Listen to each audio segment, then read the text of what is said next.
કારગિલના શહીદો માટે આયોજિત સભામાં સ્વામી સચ્ચિદાનંદજીનું પ્રવચન.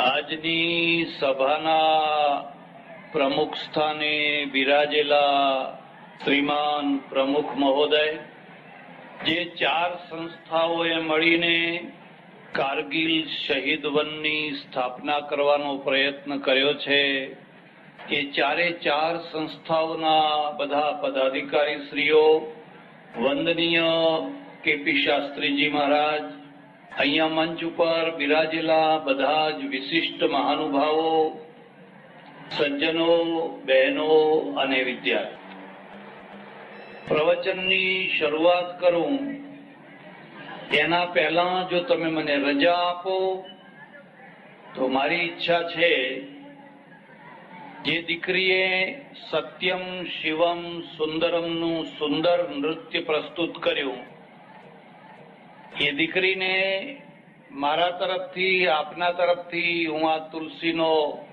છોડ અર્પણ કરું. મારી ઈચ્છા તો છે કે મને જે શાલ મળી છે એ શાલ પણ હું એને આપું, પણ એ શાલ ભગવા રંગની છે અને મને લાગે છે કે ભગવા રંગની શાલને કઈ વાંધો ના આવે, હવે તો બહુ પ્રચલિત છે. કલાકારની હંમેશા કદર થવી જોઈએ. સત્યમ શિવમ સુંદરમ નૃત્ય સાથે એને એટલું તદ્રૂપ તાદૃશ્ય રૂપમાં રજૂ કર્યું કે આપણે એમની કદર કરવી જ જોઈએ. મૂળ વાત ઉપર આવું. આપણે ત્યાં 2 સત્ય છે, એક ધ્રુવ સત્ય છે, એક કાલિક સત્ય છે. જે સત્ય હંમેશા માટે રહેતું હોય એને ધ્રુવ સત્ય કહે છે, અને જે સમય સમય ઉપર બદલાતું રહે એને કાલિક સત્ય કહે છે. એની લાંબી ચર્ચામાં નહીં પડો, પણ ધ્રુવ સત્યો નીતિકારે જેટલા બતાવ્યા છે એમાંનું એક ધ્રુવ સત્ય છે, યુદ્ધ અનિવાર્ય છે. યુદ્ધ ધ્રુવ સત્ય છે. કદી પણ યુદ્ધને રોકી નહીં શકાય. થોડો ટાઈમ તમે આઘું પાછું કરી શકો. સમર્થમાં સમર્થ કૃષ્ણ યુદ્ધને રોકવા માટે એટલા પુરુષાર્થ કર્યા, પણ એમના પુરુષાર્થ સફળ ન થયા. નમતું જોખતા એટલું બધું નમતું જોખ્યું કે દુર્યોધન તું વધારે નહીં તો 5 ગામ આપી દે, આ તારા ભાઈઓ છે, 5 ગામમાં પણ નાના ઠાકોર થઈને જીવશે. દુર્યોધને સામે જવાબ આપ્યો, સુચ્યગ્રે નૈવ દાસ્યામિ વિના યુદ્ધેન કેશવ. કેશવ, તમે 5 ગામની વાત કરો છો, પણ 100ની અણી જેટલી જમીન પણ હું આપવાનો નથી. વિના યુદ્ધેન કેશવ, યુદ્ધ વિના હું 100ની અણી જેટલી જમીન પણ આપવાનો નથી. કૃષ્ણ હાર્યા, વેષ્ટિમાં સફળ ન થયા. એટલે એક બીજો મુદ્દો યાદ રાખજો. વેષ્ટિમાં હાર્યા પછી જો કૃષ્ણ બેસી ગયા હોત તો શું થાત? તો દુર્યોધનનું રાજ અમર થઈ જાત, તો દ્રૌપદીઓના ચીર સલામત ના રહો. જેને વેષ્ટિ કરતા આવડે, જેને રાજદૂત થતા આવડે, એને યુદ્ધ કરતા પણ આવડવું જોઈએ. યુદ્ધનો અભરખો ન હોય, યુદ્ધનો ઉન્માદ ન હોય, યુદ્ધનો તાવ ન હોય, પણ યુદ્ધની તૈયારી તો હોવી જ જોઈએ. મારે ઘણી વાર લોકોને સ્પષ્ટ કરવું પડે છે, અમે હિન્દુઓ અહિંસાવાદી છીએ જ નહીં. અમને ભરમાવી નાખ્યા છે. અમે અહિંસાવાદી નથી. કૃષ્ણ અહિંસાવાદી નથી, રામ અહિંસાવાદી નથી. વિશ્વામિત્ર, પરશુરામ, ઋષિઓ, શિવાજી, રાણા પ્રતાપ, અને છેલ્લે કહું તો સરદાર પટેલ, એક પણ માણસ અહિંસાવાદી નથી. આપણે હિંસાવાદી પણ નથી. અહિંસાવાદ એક છેડો છે, હિંસાવાદ બીજો છેડો છે. આપણે વાસ્તવવાદી છીએ અને જે વાસ્તવવાદ છે એ જ સાચો છે. કોઈ કીડી મકોડીને મારવી નથી, વગર જોતા કોઈના ઉપર તણખલું પણ નાખવું નથી. પણ જે આતતાઈ બને, જે ભારતમાંનો છેડો ખેંચે, એને જીવતો છોડવો પણ નથી. જો તમે વાસ્તવવાદી નહીં બનો તો આબરૂ વિનાના થઈ જશો, તો ઇજ્જત વિનાના થઈ જશો, માર ખાતા થઈ જશો, ગુલામ થઈ જશો. એટલે આપણા ત્યાં બિલકુલ સ્પષ્ટ છે, આ બાબતમાં કોઈ ભ્રમ નથી. આપણા ઉપર ભ્રમ નાખવામાં આવ્યો છે. એક બીજી વાત યાદ રાખજો, કદી પણ શાંતિની શોધમાં ના નીકળશો. જે લોકો શાંતિની શોધમાં નીકળ્યા, મોટા ભાગે એમણે આ દેશને નમાલો બનાવ્યો. ખરી શાંતિ તો એ છે કે તમારી અશાંતિમાંથી હજારોને શાંતિ મળે. કારગિલનો એક એક માણસ રાતના ઉજાગરા કરે, ભૂખ વેઠે, તરસ વેઠે, લોહીના ખાબોચિયામાં તરફડે, ગોળીઓની રમઝટ વચ્ચે એ જીવે, માથાનું કફન હાથમાં લઈને ચાલે. એની અશાંતિના કારણે આપણે શાંતિ ભોગવીએ. જો એ હિમાલયમાં પલાઠી વાળીને બેસી જાય અને બોલવા લાગે કે બસ ભાઈ આપણે હવે શાંતિ છે, તમારું જે થવું હોય તે થાય, તો એવી અશાંતિ નમાલાપણું છે ને ગદ્દારી છે. સુરતમાં એક સારો ફોજદાર આવે છે, એક સારો ડીએસપી આવે છે, આખી રાત રોન લગાવે છે ને સુરત ઘસઘસાટ ઊંઘે છે. એકની અશાંતિ હજારોની શાંતિનું કારણ બને છે. જો એ રાત્રે ઘસઘસાટ ઊંઘે તો ત્યારે ઘેર લોકોને ચોકી પહેરા કરવા પડે. એટલે આ ભ્રમણા કાઢી નાખજો. શાંતિ બાંતિની વાત નહીં કરવી. કર્તવ્ય એ જ શાંતિ, ડ્યુટી એ જ શાંતિ. અને એમાં જો અશાંતિ મળતી હોય અને હજારો દેશવાસીઓને શાંતિ મળતી હોય તો એ અશાંતિ એ જ ખરી તપસ્યા છે. એ જ ખરી તપસ્યા છે. ઉપવાસ કરવો એ તપસ્યા નથી. ચીપીઓ મૂકીને હિમાલય સુધી જવું એ તપસ્યા નથી. ઠંડા પાણીએ નાહવું એ પણ તપસ્યા નથી. ખરી તપસ્યા એ છે કે તમારી તપસ્યાથી કેટલા લોકોને શાંતિ મળે છે. જ્યારથી આપણે આ બે રસ્તાઓ ભૂલ્યા, આપણે કાલ્પનિક અહિંસાવાદી બન્યા અને કાલ્પનિક શાંતિવાદી બન્યા, દેશના પ્રશ્નો બધા શું થઈ ગયા, બગડી. એટલે એક મુદ્દો બીજો યાદ રાખજો, યુદ્ધ અનિવાર્ય છે. કૃષ્ણ રોકી ન શક્યા, રામ રોકી ન શક્યા. રામે દૂત મોકલ્યો તો, અંગદને મોકલ્યો, યુદ્ધ થઈને રહ્યું. કારગિલ એક નાનું છમકલું હતું અને નાનું છમકલું છે એ આપણને જાગૃત કરવા માટે આવ્યું. યાદ રાખજો, ખરું યુદ્ધ હવે આવી રહ્યું છે. એને આપણે 15 દિવસ, મહિનો, 2 મહિના, 4 મહિના, 6 મહિના આગળ ધકેલી શકીએ, પણ એને બિલકુલ રોકી નહીં શકાય. એ કરે જ છૂટકો છે. એ કર્યા વિના બીજો કોઈ રસ્તો નથી. એટલે યુદ્ધ છે એના 4 પક્ષો છે, 4 એના ઘટકો છે. જો તમે પણ હોશમાં નહીં હો તો તમે યુદ્ધ નહીં લડી શકો. જુસ્સો જરૂરી છે પણ એના કરતા હોશ વધારે જરૂરી છે. એટલે યુદ્ધના 4 ઘટકો છે. અને એમ કહેવાય છે કે યુદ્ધ શાંતિકાળમાં લડાતું હોય છે. શાંતિકાળમાં જે યુદ્ધ લડતા હોય છે, એટલે યુદ્ધની તૈયારી કરતા હોય છે, એને યુદ્ધના સમયમાં લોહી નથી વહેવડાવવું પડતું. શાંતિકાળમાં પરસેવો વહેવડાવો તો યુદ્ધ કાળમાં તમારું લોહી વહેતું અટકી જશે. પણ શાંતિ કાળમાં જો તમે પરસેવો નહીં વહેવાડાવો તો યુદ્ધ કાળમાં ઢગલા બંધ લોહી વહેવડાવવું પડશે. શાંતિ કાળમાં તૈયારી થતી હોય છે અને એ તૈયારી તમે જેટલી કરો, જેટલી સચોટ કરો, એટલું જ તમે વધારે સારામાં સારું યુદ્ધ લડી શકશો. રેડિયો ઉપર કે ટીવીમાં 3 મિનિટ માટે કોઈ વાંસળી વગાડવા આવે, કોઈ શરણાઈ વગાડવા આવે, કોઈ સિતાર વગાડવા આવે, તો એ 3 મિનિટ માટે એને 30 વર્ષ ખર્ચવા પડતા હોય છે. એ 30 વર્ષ સુધી રિયાઝ કરે, સારે ગામા પધનિસા, તો એ 3 મિનિટ લોકોની તાલીઓ વગાડાવી શકતો હોય છે. જેણે કશી તૈયારી ના કરી, કે તમે જિંદગીમાં કદી તલવાર ના પકડો, કદી હથિયાર ના પકડો, અને ખરા ટાઈમે તલવાર લઈને બહાર નીકળી પડશો તો ખોટી વાત છે. જેણે કદી ઘોડાની લગામ પકડી નથી, એ ખરા ટાઈમે જો ઘોડા ઉપર અસવાર થવા જશે તો નીચે પડશે. એને તો રોજ ઘોડાને લઈને બહાર ફરવા જવું પડે, કલાક 2 કલાક ઘોડાને જાત જાતની ચાલોને દોડાવવું, પછી તો એ લગામ છૂટી મૂકી દે અને જાત જાતના ખેલ કરે તો એ ઘોડા ઉપરથી એ પડશે નહીં. આ એની સાધના છે. એટલે યુદ્ધના 4 ઘટકો યાદ રાખજો. યુદ્ધનું પહેલું ઘટક છે એ રાજા છે, નેતા છે.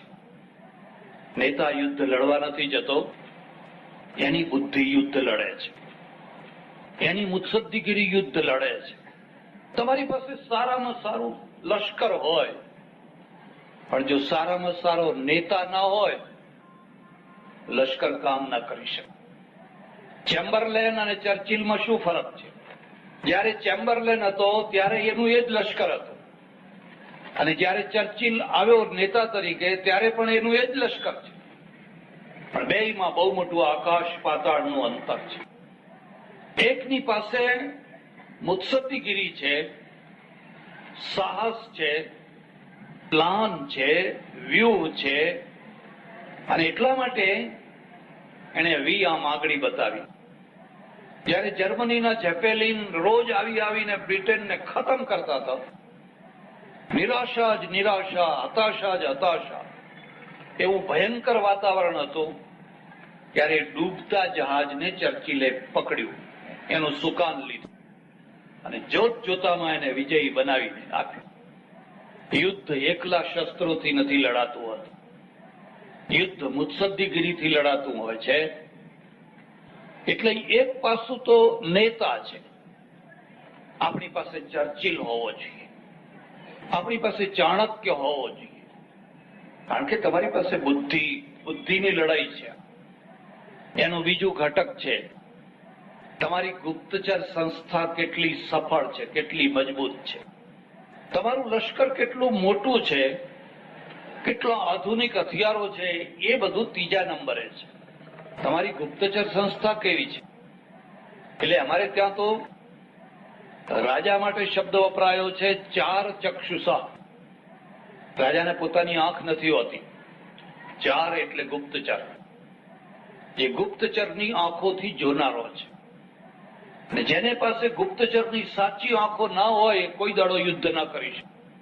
તમે ફસાઈ જાઓ ને મરી જાઓ. કારગિલમાંથી બોધપાઠ લેવાનો છે કે મહિનાઓ સુધી આપણે એ તરફ ધ્યાન ના આપ્યું, આપણા ગુપ્તચરોએ ધ્યાન ના આપ્યું, અને જે થયું એ આપણે હવે અત્યારે એની ચર્ચા નથી કરવી. પણ જો આ ગુપ્તચર સંસ્થા બરાબર મજબૂત હોત, બરાબર જાગૃત હોત, બરાબર સભાન હોત, તો જે કેજ્યુઅલિટી થઈ એ બધી કેજ્યુઅલિટી ન થઈ હોત. એમાંથી બોધપાઠ લેવાનો છે. પડી જવું એ કોઈ દોષ નથી, પણ પડીને ઊભા ન થવું એ દોષ છે. ભૂલ થવી એ તો થાય, પણ ભૂલને ન સુધારવી એ મોટો દોષ છે. હવે જે આવનારું યુદ્ધ છે એ યુદ્ધ ગુપ્તચરો લડવાના છે. ભારતના ગામે ગામ એક જગ્યાએ દુશ્મનના ગુપ્તચરો બેઠા હોય અને તમને કશી ખબર ના પડતી હોય તો તમે યુદ્ધ નહીં લડી શકો. તમારે દુશ્મનને નાનો કરીને નહીં માપવાનો. ચાણક્ય લખ્યું છે, અગ્નિ અને શત્રુને કદી નાનો નહીં માનવો, એના ઉપાયો હંમેશા કરવા. એ વધે, એ મોટો થાય એના પહેલા એને બુજાવી દેવું. ભારતની શું દશા છે? એવું કયું ગામ છે કે જ્યાં ગુપ્તચર ના બેઠો હોય? એવું કયો રેલનો પુલ છે, એવું કયું એરોડ્રામ છે, એવી કઈ જગ્યા છે કે જ્યાં કોઈને કોઈ ગુપ્ત માણસો ના બેઠા હોય? આ જ દશા આપણે કરવાની છે, અને વહેલામાં વહેલી તકે કરવાની છે. અને જો એમાં મોડું થશે તો આપણે કારગિલનું પુનરાવર્તન કરવું પડે. યુદ્ધના 4 ઘટકો છે. યુદ્ધ ગુપ્તચરો લડતા હોય છે. એટલે અમેરિકાની ગુપ્તચરી, રશિયાની ગુપ્તચરી, ઇઝરાયલની ગુપ્તચરી, ઇઝરાયલ જે સફળ રહે છે એના ગુપ્તચરોના દ્વારા સફળ રહે છે, એના નેતાઓના દ્વારા સફળ રહે છે. લશ્કર તો એવું છે, જાઓ લડો એટલે લડે. એ તો એવું કે ધકેલો એટલે જાય. આ એનું બીજું ઘટક છે. એનું ત્રીજું ઘટક છે એ લશ્કર છે, એ સેના છે. આપણે ત્યાં વર્ષો પહેલા ધનુર્વેદ લખાયો છે, અને ધનુર્વેદના રચનારા વિશ્વામિત્ર ઋષિ છે. વિશ્વામિત્ર ઋષિએ આખા ધનુર્વેદની અંદર શસ્ત્રોની ચર્ચા કરી છે. એમણે લખ્યું છે કે તમારા દુશ્મનો કરતા હંમેશા ડબલ શસ્ત્રો રાખો, ચડિયાતા શસ્ત્રો રાખો, સારા જનરલો પેદા કરો, સારા સિપાહીઓ પેદા કરો. આપણને આજે એટલું ગૌરવ છે કે આ કારગિલની આહુતિમાં ગુજરાતની પણ આહુતિ અપાઈ. ગુજરાતના લવલોહિયા 12 જુવાનોએ શ્રીફળની માફક પોતાના માથા ત્યાં વધેર્યા. એના કુટુંબીજનો અહીં બેઠેલા છે. ગુજરાતને એનું ગૌરવ છે. કદાચ એવું બન્યું હોત કે ગુજરાતનો એક પણ માણસ ત્યાં ના મરાયો હોત તો. અને મારે તમને એક ખાસ વાત કહેવાની છે. હું જયારે અહીં આવવા માટે નીકળ્યો મારા આશ્રમમાં, ત્યારે મારે બાજુના ગામમાંથી એક સિપાહી આવ્યો. ઘણી વાર આશ્રમમાં આવે છે. પટેલ છે, અલ મસ્ત શરીર છે. તમે એનો ચહેરો જુઓ, એની પર્સનાલિટી જુઓ.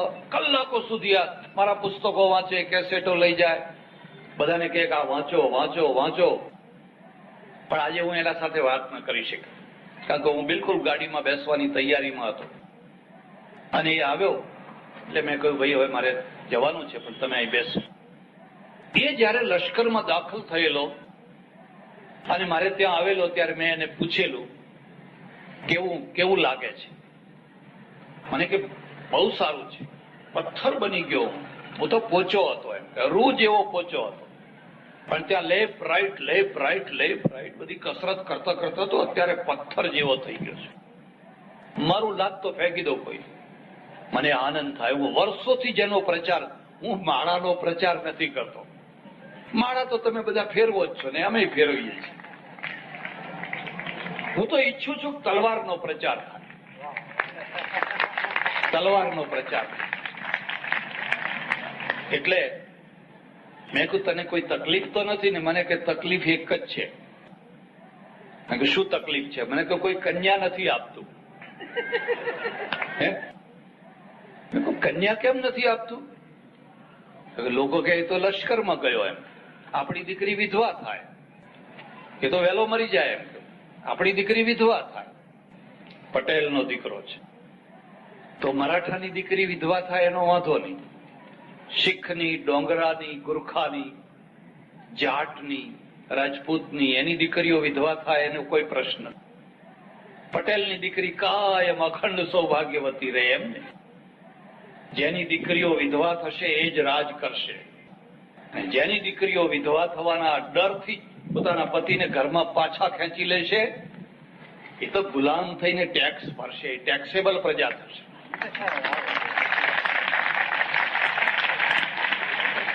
એટલે આટલી સમર્થ પટેલ પ્રજા આપણે ધારીએ તો જેમ શીખ રેજિમેન્ટ છે, ડોંગરા રેજિમેન્ટ છે, એમ પટેલોની તો 5 રેજિમેન્ટો બને એટલી મોટી આ વિશાળ પ્રજા. અને એનું મૂળ તો જાટમાં છે પાછું. એ કઈ ઉપરથી નથી આવી. એ જે જાટો છે એમાંથી જ આવેલી પ્રજા. અને અહીં ગુજરાતમાં આવીને આટલી બધી પોચી થઈ, આટલી બધી રૂ જેવી પોચી થઈ ગઈ. મારે તો તમને એક સંદેશો આપવો છે કે આ 12માં એક કે પટેલ નથી છે.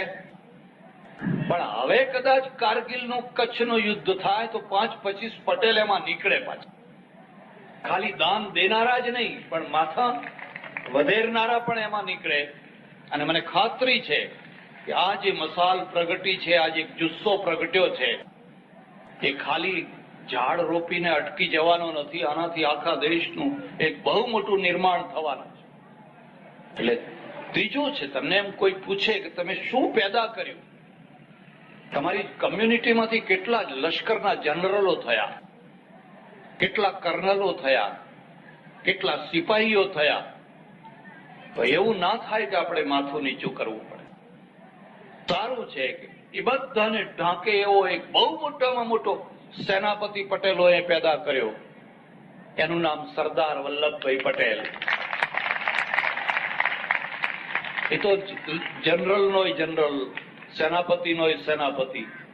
એક સાથે ચપટી વગાડતા કેટલા રજવાડા લઈ લીધા. પણ મુદ્દો આ છે, એનું ત્રીજું ઘટક છે એ લશ્કર છે. પેલા વિશ્વામિત્રે લખ્યું છે, શસ્ત્ર અને લશ્કર એ બેયને હંમેશા ચડિયાતા રાખો. જો તમારું બજેટ ન પહોંચે, દુશ્મન મોટો હોય, શક્તિશાળી હોય ને તમારું બજેટ ન પહોંચે, તો પછી એકતા કરો, લોકો સાથે સંધિ કરો, બીજા રજવાડાઓ સાથે સંધિ કરો અને સંધિ કરીને વધારે શક્તિશાળી બનો.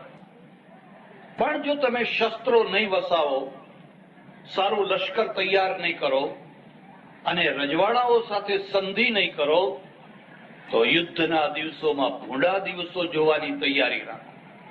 વર્ષો પહેલા પેલા ધનુર્વેદના રચનારાએ આપણને આ બોધપાઠ આપ્યો છે. એનું ચોથું ઘટક છે એ લોકો છે, પ્રજા છે. પ્રજા કેવી છે, પ્રજાનો જુસ્સો કેવો છે, પ્રજાનું સમર્પણ કેવું છે.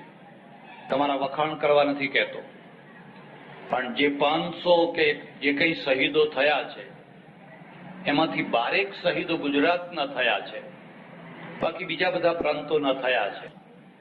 અને બીજા બધા પ્રાંતો ભારત છે. પણ ગુજરાતની પ્રજાએ પોતાના શહીદો માટે મન મૂકીને જે ન્યોછાવર કરી છે, એ જાણ્યા પછી બીજા પ્રાંતના લોકોને એમ થાય છે કે જો આપણે ગુજરાતના હોત, જો આપણે ગુજરાતના હોત ને શહીદ થયા હોત, તો જીવતો હાથી લાખનો અને મરેલો 1.25 લાખ. ગુજરાતીઓએ મન મૂકીને પૈસા આપ્યા છે, મન મૂકીને આપ્યા છે અને આપે જ જાય છે. અને એનું આપણને ગૌરવ છે. અહીંયા કોઈ નાત જાત જોવાતી નથી. એમાં દલિતે છે, ફલાણાએ છે, ફલાણાએ છે, રજપૂતે છે, ફલાણાએ બધાએ છે. એ બધા ભારતના વાસી છે. પણ પ્રજા છે, એ પ્રજા ખાલી પૈસા ન્યોછાવર કરે એટલું જ પર્યાપ્ત નથી. પ્રજાની અંદર પણ એક ખાસ વિશેષતા હોવી જોઈએ. ચર્ચિલ કેમ જીત્યો? એટલા માટે ચર્ચિલ જીત્યો કે રાત્રે જયારે ઝેપેલિન આવે હિટલરના, ત્યારે આખી રાત લંડનની, બર્મિંગહામની બધી પ્રજા છે એ ટ્યુબમાં ચાલી જાય, અંડરગ્રાઉન્ડ ટ્રેનમાં જઈને સૂઈ જાય. ઉપર ઝેપેલિન બોમ્બમારો કરે. સ્ત્રીઓ કારખાનામાં જાય, પુરુષો લડવા જાય. કોઈ પ્રજા ભાગે નહીં, કોઈ એક પ્રજા પણ ભાગે નહીં. ફ્રાન્સ કેમ હારી ગયું? કારણ કે ફ્રાન્સની ભાગોળે જયારે લશ્કર આવ્યું અને આ બાજુથી ફ્રાન્સનું લશ્કર એના સામે લડવા તૈયાર થઈને ચાલ્યું, તો પેરિસની આખી પ્રજા ભાગવા માટે રોડ ઉપર આવી ગઈ. ભાગમ ભાગ, ભાગમ ભાગ, ભાગમ ભાગ, જીવ બચાવો, જીવ બચાવો, જીવ બચાવો. ફ્રાન્સનું લશ્કર પેલા લશ્કર સુધી પહોંચી જ ન શક્યું. આ વચ્ચે પ્રજા આવી ગઈ, ભાગ દોડ મચાવે છે, પોતાના એકબીજાના પગ નીચે કચરાઈને મરે છે. ચર્ચિલને જો આવી પ્રજા મળી હોત, ઇઝરાયલને આવી પ્રજા મળી હોત, યુગોસ્લાવિયાને આવી પ્રજા મળી હોત કે વિયેતનામને આવી પ્રજા મળી હોત, તો કદી સફળ ન રહ્યા હોત. પ્રજા તરીકે આપણે કેવા હોવા જોઈએ? તમને ખબર હોય કે ન હોય, હમણાં થોડા ટાઈમ પહેલા અમદાવાદમાં સ્ટેબિંગ થયા. તમે જાણતા હશો. એકાદ છોકરાને સ્ટેબિંગ થાય, કોઈ રિક્ષામાં આવે કે સ્કૂટર ઉપર આવીને આમ કરીને ચાલતો થઈ જાય અને આખું બજાર ધડાધડ દુકાનો બંધ કરી ભાગી જાય. 2-3 વર્ષ પહેલા મારે ટાંઝાનિયા જવાનું થયેલું. અને ત્યાં ગોરોંગોરો ક્રેટર જોવા ગયો. જાનવરો બધા જંગલી જાનવરો, 30 લાખ હરણ છે. 30 લાખ હરણ, હરણ જ હરણ, હરણ જ 30 લાખ. માત્ર 700 સિંહો છે. હવે તમે વિચાર કરો કે 30 લાખનું રાજ્ય ચાલે કે આ 700 નું ચાલે. 10,000 હરણો ચરી રહ્યા છે. એક દીપડો, એક સિંહ જરા કામ કુકવાટો કરે, તબડાક તબડાક તબડાક તબડાક બધા ભાગમ ભાગ કરે.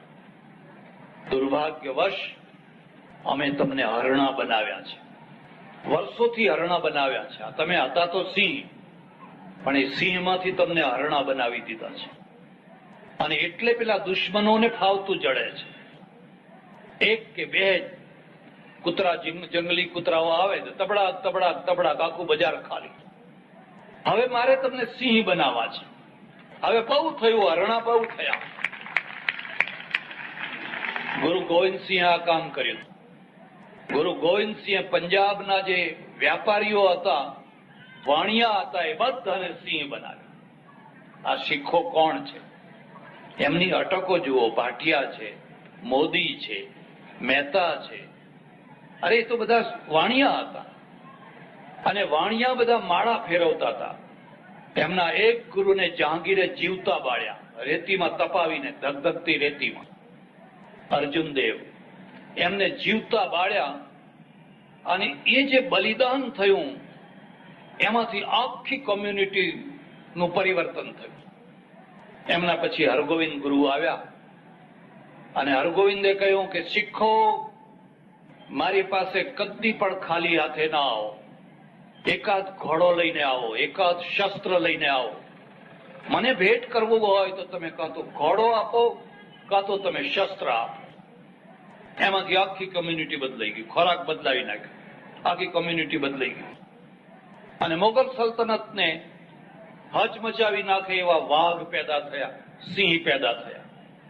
કોઈ અસંભવ નથી. તમે પણ એવા થઈ શકો છો. તમને એક જ વાત પૂછું કે આખો દેશ જો શીખ થઈ ગયો હોત તો કેવો હોત? જરા મનમાં વિચાર કરો.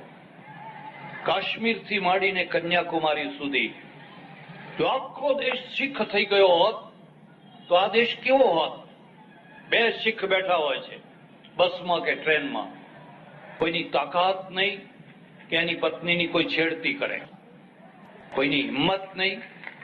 કેમ? કારણ કે એનું કાયાકલ્પ થઈ ગયો છે. ધર્મે એને કાયાકલ્પ કરી નાખ્યો છે. ધર્મે એનું આખું રૂપ બદલી નાખ્યું. પહેલા એ વાણિયો હતો, પોચો હતો, ઢીલો હતો, દબાઈને બેસતો હતો. હવે સિંહ થયો. તમે પણ એવા થઈ શકો છો અને થવું જ જોઈએ. એટલે કાલે જ માનો કે યુદ્ધ થાય, સુરતની પ્રજા ભાગમ ભાગ કરશે. જે રિક્ષા મળી, જે છકડો મળ્યો, જે લઈ જા લઈ જા, અહીંથી લઈ જા મને. તો પેલા 30 લાખ હરણામાં ને તમારામાં કોઈ ફરક નથી. મારે ફરક કરવો છે ને ફરક એ કરવો છે કે પેલી પ્રજા જેમ મક્કમ થઈને ડટી, કોઈ ભાગી નહીં, પણ ડ્યુટી બરાબર બજાવી. એવી રીતે મેં સુરતમાં રહેતા હો, મુંબઈમાં રહેતા હો, કોઈ પણ જગ્યાએ રહેતા હો, ભાગવાથી જીવન નથી મળતું. ભાગનારને કૂતરાના મોતે મરવું પડતું હોય છે. અને સામા થનાર કદાચ મરે તો મરે, પણ સિંહના મોતે મરતો હોય છે. એટલે આપણે પ્રજા તરીકે જ્યાં એક તરફ હજારો રૂપિયા આપણે ન્યોછાવર કરીએ, ત્યાં બીજી તરફ આપણા અંદર આ શૌર્ય ગુણ હોવા જોઈએ. હું તમારી પાસે અપેક્ષા રાખું છું, તમે સારા વેપારી બનો. તમે સારામાં સારા ખેડૂત હતા, સારામાં સારા ખેડૂત હતા. આજે પણ સારામાં સારા ખેડૂત છો. હવે તમે સારામાં સારા વેપારી બન્યા છો. હવે તમે સારામાં સારા સૈનિક બનો. અંગ્રેજો વેપારીએ હતા અને સૈનિકોએ હતા. કોઈ ઘર એવું ન હોવું જોઈએ કે જેમાં કાયદેસરનું કોઈ નાનું મોટું હથિયાર ન હોય. અરે ખરા ટાઈમે કૂતરું આવે તો એ ઘરમાં શું લઈને નીકળવું છું? એટલે પછી બારણા બંધ કરીને બેસી જાઓ. કાયદેસરનું, વગર કાયદેનું નહીં. એક પણ ઘર એવું ના હોવું જોઈએ. ગુરુ ગોવિંદસિંહે કહ્યું તમે કટાર રાખો. કટારથી કોઈને મારવા નથી, પણ કટાર તમારા વ્યક્તિત્વનું પ્રતીક છે કે તમે હવે નમાલા નથી. હવે તમને કોઈ કૂતરાના મોતે મારે એ વાત ખોટી છે. મરશે માણસ, પણ બેને મારીને મરશે. અને જે દિવસે આ દેશની આખી પ્રજા આવી થઈ જશે ને, પાકિસ્તાનને કંઈ કરવાનું, કંઈ ધમકી આપવાની જરૂર નહીં પડે, આપોઆપ મીંદડી થઈ જશે. એની બહાદુરી એનામાં નથી, એની બહાદુરી તમારી કમજોરીમાં છે. જે દિવસે તમે તમારી કમજોરી દૂર કરશો તે દિવસે તો એ તો કાયર છે, એ તો મરેલી જ પ્રજા છે, એની પાસે કશુંય નથી. એનું જો મોટામાં મોટું જોર હોય તો એ જોર છે તમારી કમજોરી. આ તો બધા સસલા છે, હરણા છે, લોહીનું ટીપું જોઈ નથી શકતા. એક લોહીનું ટીપું જોયે ચક્કર ખાઈ નીચે પડે છે. હવે આને કરશો શું તમે? મારે એકવાર અમારે બાજુના ગામમાં જવાનું થયું. અલારસા કરીને એક ગામ, બ્રાહ્મણોના મોહલ્લામાં ઉતરું. અમારે એક કૃપાશંકર કરીને બ્રાહ્મણ હતા. એ મને કહે અમારે એક બહુ મોટું દુઃખ થયું છે. મેં કહ્યું શું દુઃખ થયું છે? કે અમારી આ બ્રહ્મપોળ છે ને એની બારીઓ પાછળ પડે, અને પાછળ છે તે માંસાહારી પ્રજા છે, એનો મોહલ્લો છે. તો હોય, મેં કહ્યું. તો એ કહે છે તમારી બારીઓ બંધ કરી દો. અમારી સ્ત્રીઓ ગાડા માથે બેઠી હોય, આમ હોય તેમ હોય. હવે આ 100 વર્ષની બારીઓ જૂની છે, એ બંધ કેમ કરીએ? પેલા કહે બંધ કરી દો. અમારી સ્ત્રીઓ આંગણામાં બેસી નથી શકતી. પછી કે હમણાં તમને ધમકી આપી, જો બારીઓ બંધ નહીં કરો તો અમે બકરું કાપશું, આ ચોકમાં બકરું કાપશું. તો પછી મેં કહ્યું તમે શું કહ્યું? કે શું કહીએ અમે? મેં કહ્યું તમે એમ કહેજો કે જ્યારે તમારે બકરું કાપવું હોય ત્યારે અમને કહેજો, તો અમે બારીએ બેઠા બેઠા જોશું. એમ જો તમે ભાગ્યા તો તમે મર્યા સમજો, કાપવા દો. જુઓ એમાં ગભરાવ છો શું કામ? તો તમે નમાલા થઈ જશો. પેલો ડોક્ટર કેટલા ઓપરેશન કરે છે, આ એક ઓપરેશન થઈ ગયું. અને કે એમ જોવાય આપણાથી? મેં કહ્યું કેમ ના જોવાય? આપણા ઋષિ મુનિઓનો ઇતિહાસ તમે જુઓ ને. મારે તમને બધો કહેવો નથી, પણ તમને નક્કામાં બનાવી. આ ના ખવાય, આ ના ખવાય, આ ના ખવાય. હવે મરો ને, લાજ ખાઓ ને, વ્યાજ ખાઈને મરો. હવે અરે તમે હિંમત વાળા બનો, બહાદુર બનો. કોઈ તમને શું ડરાવવાનું હતું? 2 વર્ષ પછી મળ્યા. મને કે બાપુ કહેવું પડે હો, અમે તમારી માફક કહી દીધું કે કાપો ને, અમે બેઠા બેઠા જોઈશું. મેં કહું આ તો તમે જોશું કહેવાનું. કોઈ અમારે જો બિહાર કે યુપીના કે બંગાળના હોય ને તો એ તો એમ કે પ્રસાદ મોકલાવજો ને, અમે ઉપયોગ કરશું એનો. આ તો તમે બધા ગુજરાતી એટલે હવે ઠીક. હવે પેલા તો ઉપરથી કે તમે કોઈ દાડો બંગાળ બિહારમાં ગયા છો? નેપાળમાં ગયા છો? હિમાચલ પ્રદેશમાં ગયા છો? અરે કે બિલકુલ હવે બંધ થઈ ગયું, અટકી ગયું. હવે કોઈ ધમકી નથી આપ. એટલે આ ચોથું ઘટક પ્રજા છે. તમે દાનેશ્વરી છો, તમારી પાસે ઉદારતા છે, તમે કદર કરનારા છો. પણ સાથે સાથે મારે એ પણ બતાવવાનું છે કે સિપાહીઓ પણ આપણામાંથી પેદા થાય. આપણે સારામાં સારા સિપાહીઓ પેદા કરીએ. કોઈ લશ્કરનો કેપ્ટન થાય, કોઈ એર કમાન્ડર થાય, કોઈ નેવીમાં જાય, કોઈ સબમેરીન ચલાવે. ગુજરાતનો દરિયો બાલાછડી ગુજરાતમાં અને બધા આવે બહારના, અને બહારના બધા મોટા મોટા ઓફિસરો થાય. અને ગુજરાતનો કે હીરા, બસ. અરે ભાઈ હીરા બરાબર છે, હીરાની કોઈ ના નથી, પણ એકલા હીરા જ નથી ઘસવાની, તલવારે ઘસવાની છે.